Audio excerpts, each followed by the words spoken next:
Hello and welcome to my channel चिया 26। मेरे channel चिया 26 में आपका स्वागत है। और प्रयागराज में 25 मई को है इलेक्शन, तो उस दिन सभी को वोट डालने जाना है और आप लोग भी ज़रूर डालिएगा। तो आज मेरे घर में जो है ये पहुंचा दिया गया है। ये एक बुकलेट है जो चुनाव वाली इन पर्चियों के साथ में आया है। इसका डिटेल मैं आपको नहीं दिखा पाऊंगी क्योंकि ये मेरे सभी फैमिली मेम्बर्स का है। तो ये इस तरह की पर्चियाँ जो हैं पहुंचा दी गई हैं BLOs के द्वारा। तो इसमें सारे डिटेल लिखे होते हैं जिससे कि चुनाव अधिकारी जो है, जो प्रिसाइडिंग ऑफिसर रहेगा वहाँ पे, वो आराम से आपका लिस्ट में नाम चेक करके आपको वोट डालने को दे सकता है। और इसमें सभी चीज़ें लिखी रहती हैं डिटेल में, तो आप इससे आराम से वोट डाल सकते हैं। और अभी तक आपने ये प्राप्त नहीं किया है तो प्लीज़ इसको अपना BLO से संपर्क करके इसको प्राप्त कर लें। और जिनको नहीं प्राप्त होगी उनको उस दिन भी बाहर जो एजेंट्स होते हैं वो आपको दे देंगे, तो ये आराम से आपको मिल जाएगी और इससे जो है वोट डालने में काफ़ी सुविधा हो जाती है। तो ये ज़रूर ले लें। और इस बार फर्स्ट टाइम ये ऐसा हुआ है कि इस तरह की बुकलेट जो है साथ में पहुंचाई गई है। और ये बुकलेट ऐसी है जिसमें स्मार्ट मतदाता बने, मतदाता मार्गदर्शिका नाम से है ये। और वोट जैसा कुछ नहीं, वोट ज़रूर डालेंगे हम, कार्यालय मुख्य निर्वाचन अधिकारी उत्तर प्रदेश। तो ये जो है उत्तर प्रदेश सरकार की तरफ से सभी को दिया गया चुनाव का पर्व, देश का पर्व है। और आज मुझे आया था सचिन तेंदुलकर जी का कॉल, तो उसके बारे में मैं बाद में बताऊंगी कि क्यों कैसे मेरे पास सचिन तेंदुलकर जी का कॉल आया था। तो उसको मैं बहुत एक्साइटेड हूँ, उसको बाद में बताऊंगी। तो इसके जो ये वाला पेज है इसमें काफ़ी सारी डिटेल दी गई है, तो वो डिटेल्स मैं बता दे रही हूँ। ऑनलाइन और ऑफलाइन BLOs से कैसे संपर्क करें और ऑनलाइन कैसे अपना रजिस्ट्रेशन कराएं। और जो 1 जनवरी, 1 अप्रैल, 1 जुलाई और 1 अक्टूबर, ये 4 तारीखें ऐसी हैं जिसमें आप अगर नए मतदाता बन रहे हैं तो यहाँ पे आप अपना ये आहर्यक तिथियाँ हैं जहाँ पे आप इन तारीखों पे आप अपना जो वोट डालने की जो एज है वो कंप्लीट करेंगे। और फॉर्म 8 है, अपने विवरण की जांच करें फॉर्म 8 से और फॉर्म 7 से। मतदाता सूची में नाम जोड़ने हटाने के प्रस्ताव के विरुद्ध आपत्तियां हैं फॉर्म नंबर 7 में। और पते में परिवर्तन, प्रविष्टियों में सुधार, मतदाता फोटो पहचान पत्र, एपिक का प्रतिस्थापन, दिव्यांगजन के रूप में चिन्हांकन, तो ये फॉर्म 8 में होगा।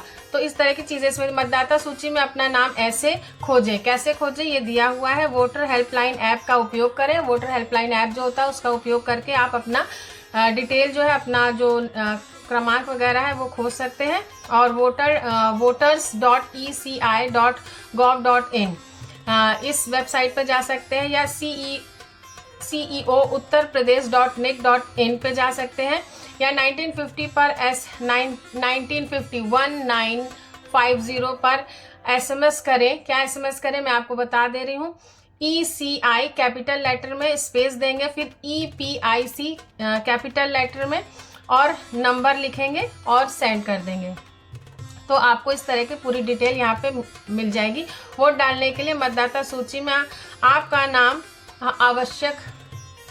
अवश्य होना चाहिए, तो तभी आप वोट डाल पाएंगे। फिर मतदान के दिन क्या करना है, ये पेज पे पूरा दिया हुआ है। मतदान के दिन क्या करना है, मतदान को सुविधाजनक बनाने के लिए मतदान के दिन अवकाश की घोषणा की जाती है। तो उस दिन अवकाश रहेगा। मतदान बूथ में कोई भी उपकरण ले जाना मना है, तो जैसे मोबाइल है, कैमरा है और हेडफोन्स हैं या डिजिटल वॉचेस हैं, ये आप नहीं ले जा सकते हैं। यहाँ अपने मतदान केंद्र का पता लगाएं। आपका मतदान केंद्र कौन सा है इसका पता लगाने के लिए voters.eci.gov.in पे जा सकते हैं। वोटर हेल्पलाइन पर कॉल करें, तो वोटर हेल्पलाइन एक बनाई गई है 1950, इस पे कॉल कर सकते हैं। और वोटर हेल्पलाइन ऐप जो है उसको डाउनलोड करके वहां से भी आप पता कर सकते हैं। मतदान करने के लिए कोई भी एक मान्य पहचान दस्तावेज ID प्रूफ लेकर जाएं। तो अगर आप वोट डालने जा रहे हैं, मतदान करने जा रहे हैं, तो इन ID में से कोई एक ID ज़रूर लेके जाएं जिसमें मतदाता पहचान पत्र, एपिक जिसमें लिखा रहता है, आधार कार्ड है, पैन कार्ड है, विशिष्ट दिव्यांगता पहचान पत्र है, सेवा पहचान पत्र है, बैंक डाकघर की फ़ोटो युक्त पासबुक है, स्वास्थ्य बीमा स्मार्ट कार्ड है, श्रम मंत्रालय द्वारा जो दिया गया है, ड्राइविंग लाइसेंस है, पासपोर्ट है, और राष्ट्रीय जनसंख्या रजिस्टर के अंतर्गत भारत के रजिस्ट्रार द्वारा जारी किया गया स्मार्ट कार्ड पेंशन दस्तावेज है। संसद सदस्यों, विधानसभा सदस्यों, विधान परिषद सदस्यों को जारी किया गया आधिकारिक पहचान पत्र है। और मनरेगा जॉब कार्ड, इतनी चीज़ें आप लेके जा सकते हैं। गैर कानूनी गतिविधियों की रिपोर्ट सी विजिल ऐप के माध्यम से करें। तो सी विजिल एक ऐप है, सी विजिल ऐप है, उसके माध्यम से आप गैर कानूनी कोई काम हो रहा है तो उसकी रिपोर्ट कर सकते हैं। तो ये इस पेज पे दिया है। नेक्स्ट पेज की बात करें तो मतदान प्रक्रिया क्या है। तो पहले मतदाता जो है लाइन में खड़े रहते हैं। मतदान अधिकारी मतदाता सूची में आपके नाम और आपके आईडी प्रूफ की जांच करता है। उसके बाद में मतदान अधिकारी आपकी उंगली के नाखून पर अमिट स्याही से निशान लगाता है, पर्ची देता है और आपके हस्ताक्षर लेता है। ये काम होगा। उसके बाद में आप मतदान अधिकारी पर्ची लेता है और आपकी उंगली के नाखून पर निशान होने की जांच करता है। तो अगला मतदान अधिकारी जो है वो आपको जो पर्ची दी गई है वो ले लेगा और उंगली पे लगे निशान की जांच करेगा। फिर लास्ट में मतदाता वोट डालने के लिए ईवीएम पर अपनी पसंद के अभ्यर्थी नोटा के सामने का बटन दबाता है। लाल बत्ती जल उठती है तो आप वहाँ पे अपना जो भी जिसको वोट देना है उसको आप वोट देने उसके निशान के सामने जो बटन है उसको दबाएंगे। यदि आपको उनमें से कोई भी जो कैंडिडेट्स हैं वो पसंद नहीं है तो आप नोटा पे भी दबा सकते हैं। नोटा का मतलब कि मुझे इनमें से कोई भी जो कैंडिडेट है वो नहीं पसंद है, तो एक तरीके का वो बहिष्कार है। तो मतदान का फिर नेक्स्ट पेज पे यहाँ पे दिया हुआ है अपना वोट डालना। तो मतदान करने के लिए तैयार। तो इसमें काफ़ी अच्छी सी चीज़ दी है और आप लोग की बहुत जानकारी की चीज़ें हैं तो बहुत ध्यान से सुनिएगा। जैसे ही आप मतदान कक्ष में प्रवेश करेंगे तृतीय मतदान अधिकारी बैलेट यूनिट BU को चालू करेगा। बैलेट यूनिट की रेडी लाइट जल जाएगी। तो आपको तुरंत जाते ही बटन नहीं दबा देना है। जब वो बटन ऑन कर देंगे मतदाता अधिकारी तब आपकी यूनिट जब चालू हो जाएगी तभी दबाएं। अपना वोट डालें। बैलेट यूनिट पर अपनी पसंद के अभ्यर्थी के नाम प्रतीक चिन्ह नोटा विकल्प के सामने नीला बटन दबाएं। तो जो नीला बटन होगा उसको आपको दबाना होगा। उसके बाद में बत्ती देखें। फिर वहाँ जो दबाने के बाद एक बत्ती जलेगी उसको आप देखें। चुने गए अभ्यर्थी के नाम नोटा विकल्प प्रतीक चिन्ह के सामने की लाल बत्ती जल उठेगी। जब आपका वोट पड़ जाएगा तो वहाँ पे लाल बत्ती जल जाएगी। अपने वोट की पुष्टि करें तो वीवीपैट वहाँ रखा होगा, एक ऊंची सी मशीन रखी होगी तो उसमें आप अपने वोट की जांच कर सकते हैं। वीवीपैट मशीन से चुने गए अभ्यर्थी की क्रम संख्या, नाम एवं प्रतीक चिन्ह नोटा के उल्लेख वाली मतदान पर्ची मुद्रित एवं प्रदर्शित होगी। तो 7 सेकंड तक वो पर्ची वहाँ पे दिखेगी। तो वीवीपैट में आप जब देखेंगे तो पर्ची निकल के आएगी और आप उसमें देखेंगे कि आपने जिसको वोट दिया है पर्ची में उसी को वोट पड़ा है कि नहीं। और आप जो है अगर आपको उसमें आपका सही है तो यानी कि आपका वोट सही गया है। तो आप वहां से आप पुष्टि कर सकते हैं कि आपने वोट सही डाला है कि नहीं। बीप की आवाज सुने। कंट्रोल यूनिट से आई बीप की ध्वनि से इस बात की पुष्टि होती है कि वोट सफलता पूर्वक डाल दिया गया है। तो एक बीप की ध्वनि आएगी जिससे ये पता चल जाएगा कि वोट पड़ गया। यदि आपको वीवीपैट में मतदान पर्ची न दिखे या बीप की तेज आवाज न सुनाई दे तो पीठासीन अधिकारी से संपर्क करें। तो ये चीजें अगर होती है तो आप पीठासीन अधिकारी को इस बात की सूचना दे सकते हैं। शीशे में से पर्ची 7 सेकंड के लिए दिखाई देगी। मुद्रित पर्ची वीवीपैट में सुरक्षित रख ली जाएगी। नेक्स्ट पेज की बात करें तो भारत निर्वाचन आयोग द्वारा दिए गए सुविधा ऐप सक्षम। तो कुछ ऐप हैं जो भारत सरकार ने यहाँ पे आपके लिए किए हैं जिससे आप चुनाव की जो प्रक्रिया है उन चीज़ों की शिकायत करना या अपनी जानकारी लेना या अपना रजिस्ट्रेशन कराना, इस तरह की चीज़ें कर सकते हैं। तो एक सक्षम ECI ऐप है। सुगम्यता सुविधाएं अंतर्निहित हैं। स्वयं को दिव्यांगजन के रूप में चिन्हित करें।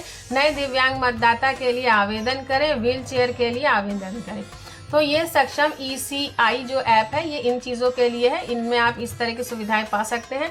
नेक्स्ट है voter helpline app. Voter helpline app में पंजीकरण निर्वाचन संबंधी सेवाओं के लिए एक ही स्थान पर वन स्टॉप समाधान मिलेगा आपको। और चुनाव लड़ने वाले अभ्यर्थियों के विवरण की जांच करें वहाँ पे और अपनी मतदाता सूची पर्ची जनरेट करें। तो वहाँ पे आप अपनी मतदाता सूची पर्ची भी जनरेट कर सकते हैं। फिर है नेक्स्ट ऐप है KIC अपने अभ्यर्थी को जाने। नो योर KYC है, KYC नो योर कैंडिडेट, तो जो आपका कैंडिडेट है उसके बारे में यहाँ पे जान सकते हैं। ये ऐप है। अपने निर्वाचन क्षेत्र में प्रत्येक अभ्यर्थी द्वारा अपने शपथ पत्र में दिए गए विवरण की जांच करें। आर्यता, आपराधिक पूर्ववृत्त, संपत्ति एवं देनदारियां यदि कोई हो तो ये आपको वहां से पता चल जाएंगी। फिर फोर्थ ऐप है C vigil app. C vigil app है। निर्वाचनों की घोषणा के दिन ये ऐप दिन से यह ऐप सक्रिय हो जाएगा। जिस दिन से घोषणा हो जाएगी उस दिन से ये ऐप सक्रिय हो जाएगा।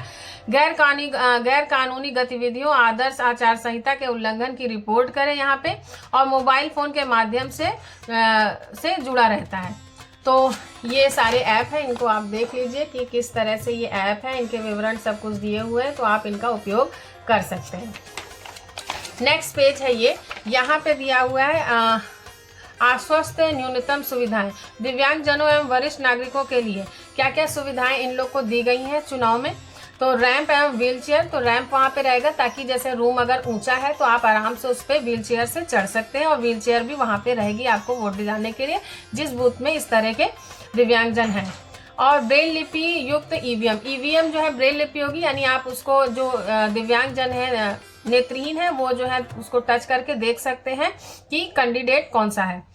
और विशेष स्वयंसेवक, और वहाँ पे स्वयंसेवक भी रहेंगे जो आपकी मदद करेंगे। दिव्यांगजनों एवं वरिष्ठ नागरिकों के लिए अलग लाइन लगेगी, वो उसी लाइन में नहीं लगेंगे, उनके लिए एक अलग लाइन लगेगी और उस क्रम में उनको भेजा जाएगा।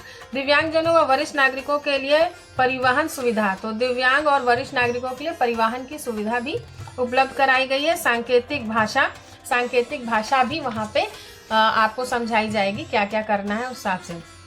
घर से मतदान की सुविधा, डाक मतपत्र सुविधा, तो आप अगर कहीं बाहर हैं तो अपने घर से भी मतदान कर सकते हैं। निर्वाचक 85 वर्ष से अधिक आयु के वरिष्ठ नागरिक और बेंचमार्क प्रमाण पत्र धारी दिव्यांगजन, तो इस तरह के जो दिव्यांगजन है फॉर्म 12 भरकर घर से वोट डालने की सुविधा और डाक मतपत्र सुविधा का लाभ उठा सकते हैं। अनिवार्य सेवाओं में कार्यरत निर्वाचक भी फॉर्म 12 भरकर डाक मतपत्र सुविधा का लाभ उठा सकते हैं। तो जो चुनाव ड्यूटी करते हैं वो भी इसी माध्यम से ही वोट डालते हैं। तो लास्ट पेज है ये।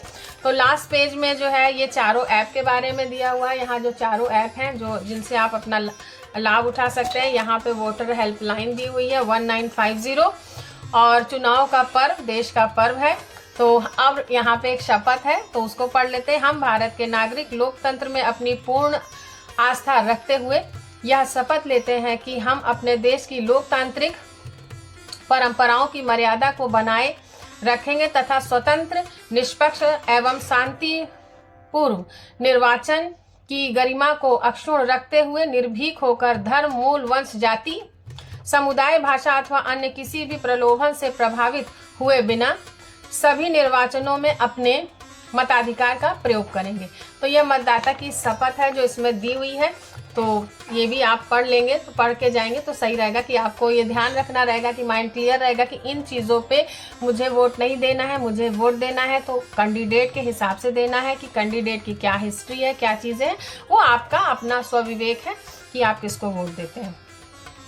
तो ये सारी चीज़ें इसमें दी गई हैं। तो ये बहुत अच्छी चीज़ है जिसमें आपको काफ़ी डिटेल मिल जाएगी। तो और हाँ, अब बात करते हैं सचिन तेंदुलकर जी के कॉल की। तो मुझे आया था सचिन तेंदुलकर जी का कॉल, और ये ब्रांड एम्बेसडर हैं चुनाव के, तो इसलिए इनका एक ऑटोमेटेड कॉल किया गया है जिसमें ये वोट डालने के लिए कह रहे हैं कि आप सभी लोग जाइए और वोट डालिए, और चुनाव का पर्व जो है वो देश का पर्व है, और राष्ट्र के निर्माण में अपनी भागीदारी दीजिए और वोट डालने ज़रूर जाइए। तो इस तरह का कॉल मेरे पास आया था, और क्या आपके पास भी आया? अगर आपके पास आया है तो कमेंट बॉक्स में ज़रूर बताइएगा, और अगर वोट आप डाल चुके हैं तो भी मुझे कमेंट बॉक्स में बताइएगा कि आपने देश के पर्व में खुद भी भागीदारी अपनी दी है। Okay viewers, stay blessed and bye bye.